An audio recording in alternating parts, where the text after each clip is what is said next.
Okay, so it is Tuesday, October 21st, 2025, and the stock market just gave us a day that was, well, it was totally bizarre.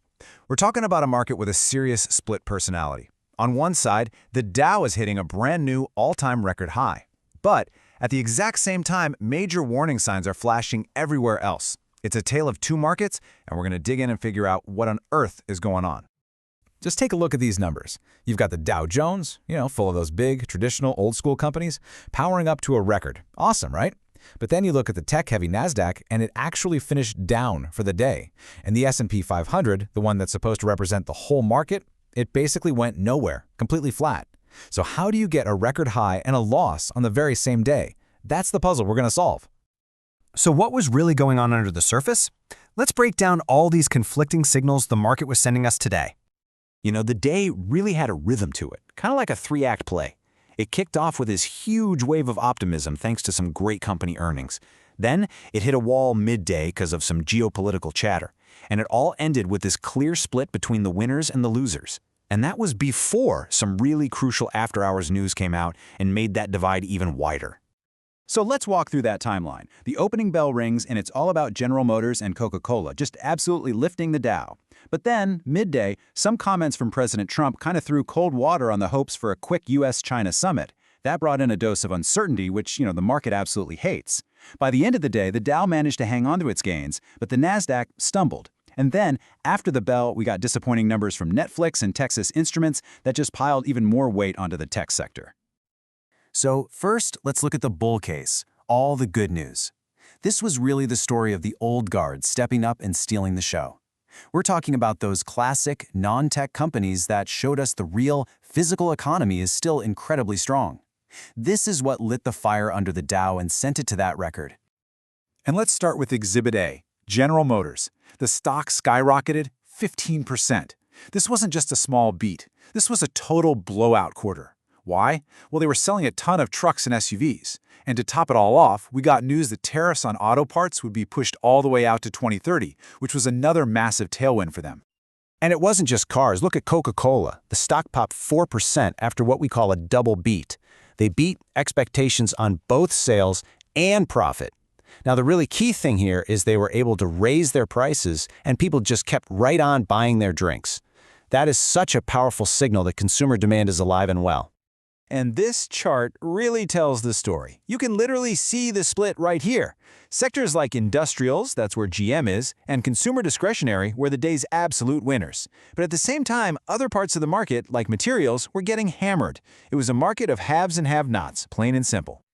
All right, so now for the other side of the coin, the growing anxiety in the world of technology and AI. While the old guard was having a party, the new guard, well, they were facing some pretty serious questions. And this quote right here from Evan Brown at UBS just captures the mood perfectly. Wall Street is getting legitimately nervous. You've got analysts openly worrying that the trillions with a T, of dollars being poured into AI are creating a speculative bubble. And it feels eerily similar to the dot-com bust back in the 2000s, where huge money chased huge promises that never really panned out. And look, this fear isn't just some abstract idea. It's hitting the biggest names out there. Google dropped more than 2% when news broke that OpenAI is launching its own web browser. That's a direct shot at Google's core business. Meanwhile, the king of AI chips, NVIDIA, was down because of concerns about the absolutely insane amount of money people like Sam Altman plan to spend, raising the question, can the returns possibly justify that kind of spending?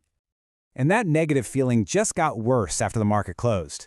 Netflix reported earnings that missed the mark, and the stock fell over 5%.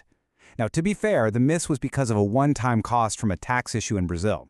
But in a nervous market that's already freaking out about tech, all anyone saw was that negative headline. It just added fuel to the fire. And while all the tech giants were stumbling, there was another corner of the market that was just pure speculative mania.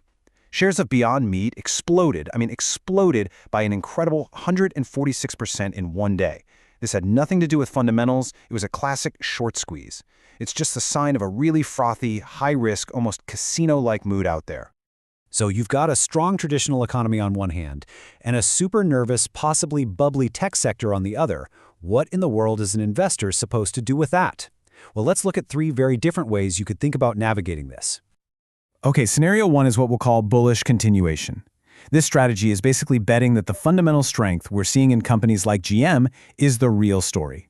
The idea is you follow that momentum, you focus on industrials and consumer staples, especially since everyone's expecting the Federal Reserve to start cutting interest rates soon. Path number 2 is much more defensive. If you're one of those people worried about an AI bubble, this strategy says you should go look for values somewhere else. Maybe that means looking at undervalued international markets, like Japan. Or maybe it means looking into sectors like financials, which could be a safer place to hide if the tech sector really does take a big hit. And then there's the third path, the high-risk, high-reward approach. This strategy is all about trying to capitalize on these crazy, manic episodes by trading those highly volatile meme stocks like Beyond Meat. You're trying to ride the wave for a quick gain. But let's be clear, this one is definitely not for the faint of heart.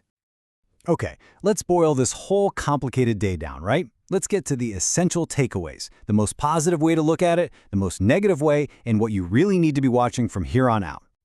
So here's where we land, with two completely different stories. The bull case, the most positive spin, is that awesome earnings from real companies prove the economy is fundamentally solid. But the bear case, the most negative interpretation, is that we have an irrational bubble forming in AI, and that points to some really dangerous instability just under the surface. The market is telling two completely different tales at the same time. So as we wrap this up, here are the two crucial risks to keep on your radar. First, that AI bubble. Is all this massive spending going to pay off and create a new tech revolution? Or is this just a repeat of the dot-com bust waiting to happen? And second, renewed inflation. If the Fed does cut rates like everyone expects, could that pour too much fuel on the fire and bring inflation roaring back in 2026? Those are the huge questions that are going to decide where this market goes from here.